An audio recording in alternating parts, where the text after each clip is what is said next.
Assalamualaikum warahmatullahi wabarakatuh. Perkenalkan, nama saya Muhammad Fikri Fauzan dengan NIM 311810754 dari kelas TI 18D1.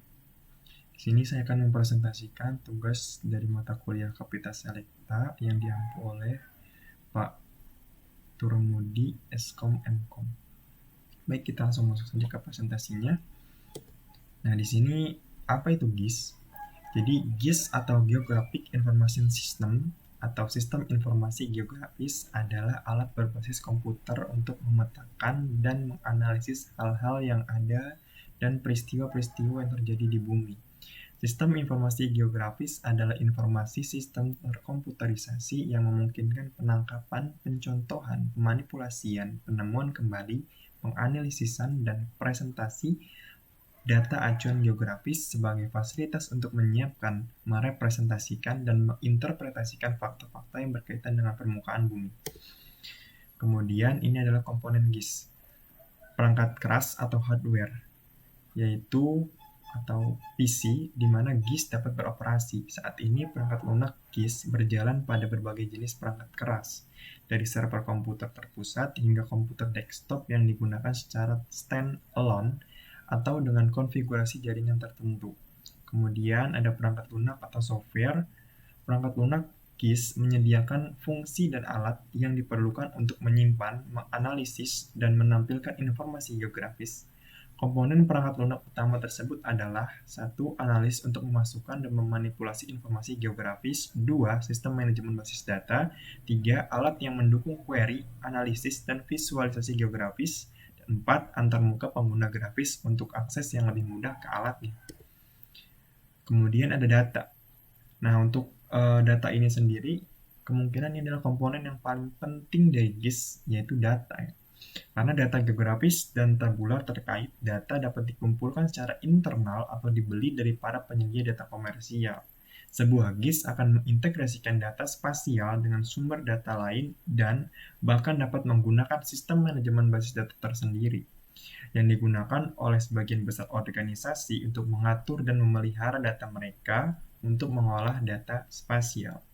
Kemudian ada people atau manusia. Teknologi GIS memiliki nilai terbatas tanpa orang yang dapat mengelola sistem dan mengembangkan rencana yang menerapkannya. Para pengguna GIS berasal dari spesialis teknis yang dapat merancang dan memelihara sistem kepada mereka yang menggunakannya untuk membantu mereka melakukan pekerjaan sehari-hari.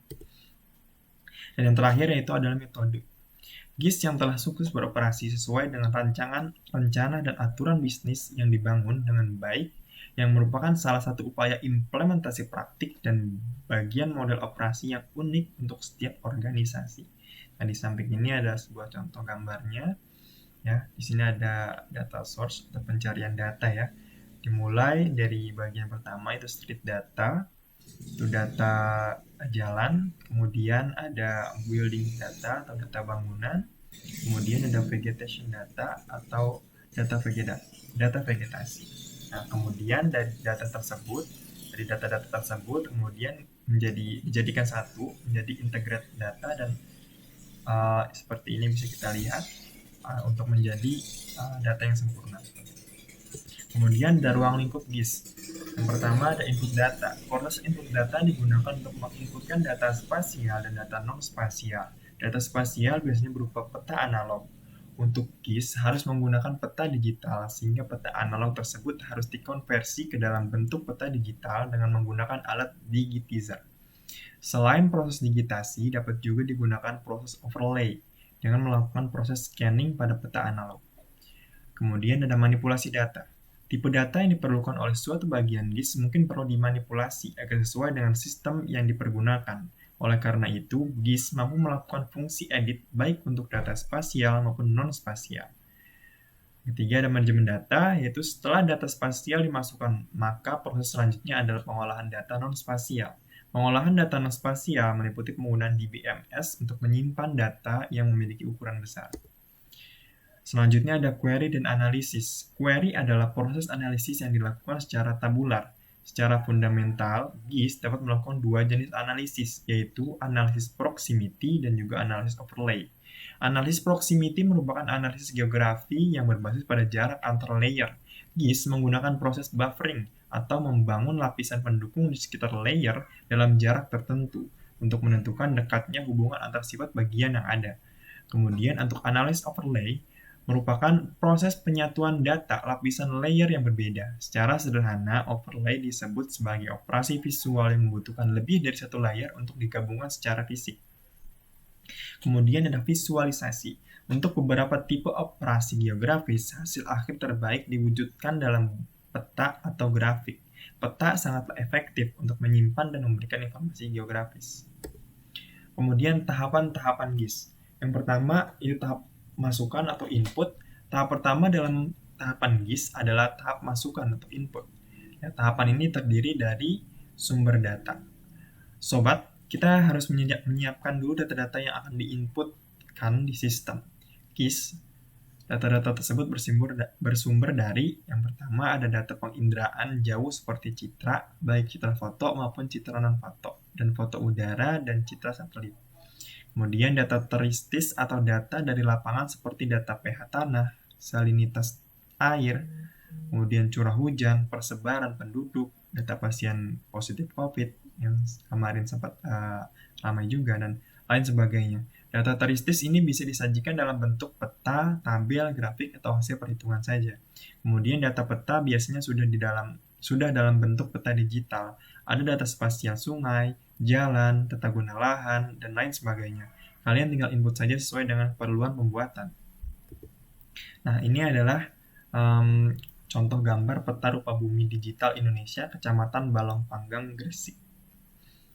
Kemudian ada B, proses pemasukan data. Setelah data yang dibutuhkan terkumpul, langsung saja dimasukkan ke dalam aplikasi GIS. Ada dua data yang bisa diinputkan dalam GIS, yaitu yang pertama data spasial. Tadi disebutkan ya, banyak sekali disebutkan data spasial. Apa sih data spasial itu? Yaitu data spasial adalah data atau informasi yang memiliki referensi atau koordinat geografis. Cara memasukkan data spasial ke dalam GIS dapat dilakukan dengan dua cara, yaitu digitasi dan juga penyiaman atau scanning. Nah, di sini contoh digitasi pada peta rupa bumi Kecamatan Balong Panggang, Gresik. Kemudian ada data atribut.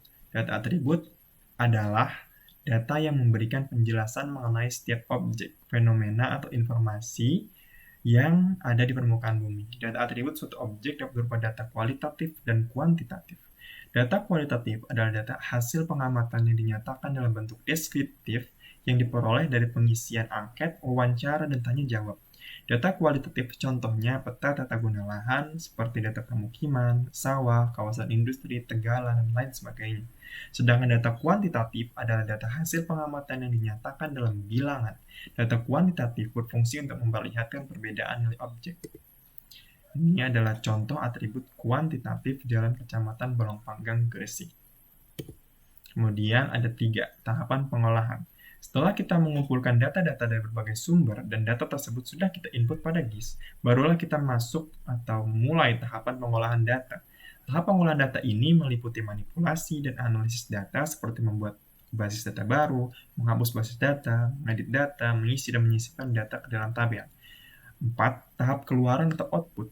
Nah, kalau peta rupa bumi kalian sudah selesai, maka kalian bisa langsung menyajikannya. Penyajian data GIS dapat dilakukan dalam 3 bentuk, yaitu hard copy, soft copy, dan bentuk elektronik atau bentuk biner.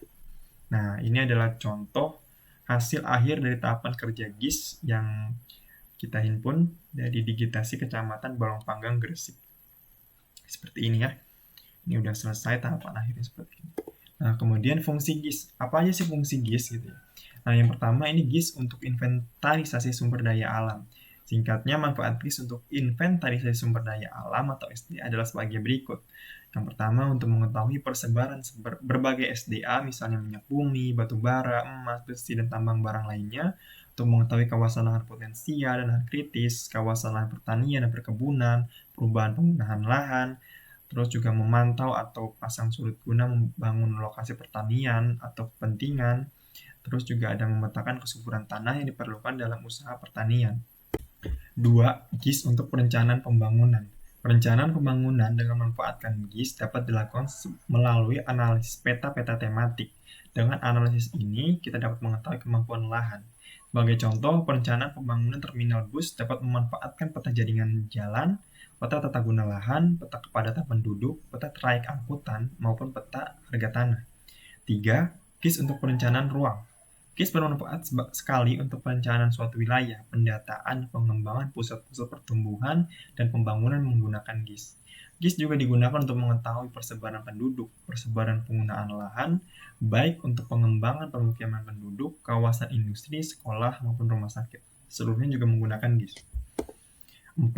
GIS untuk perencanaan transportasi. Dalam bidang transportasi, pemetaan GIS digunakan untuk inventarisasi jaringan transportasi publik, kesesuaian rute alternatif, perencanaan keperluasan sistem jaringan jalan, serta analisis kawasan rawan kemacetan dan kecelakaan. 5. GIS untuk mitigasi bencana. GIS dalam mitigasi bencana dapat digunakan untuk menentukan wilayah yang menjadi prioritas utama penanggulangan bencana. GIS juga digunakan untuk mengidentifikasi sumber bencana, menentukan lokasi sebagai tempat evakuasi, mengidentifikasi luas area yang terkena bencana, dan lain sebagainya. Dan yang keenam atau terakhir, GIS untuk kehidupan sehari-hari. Nah, dalam kehidupan sehari-hari kita juga tak luput dalam penggunaan dari fungsi GIS itu sendiri ya.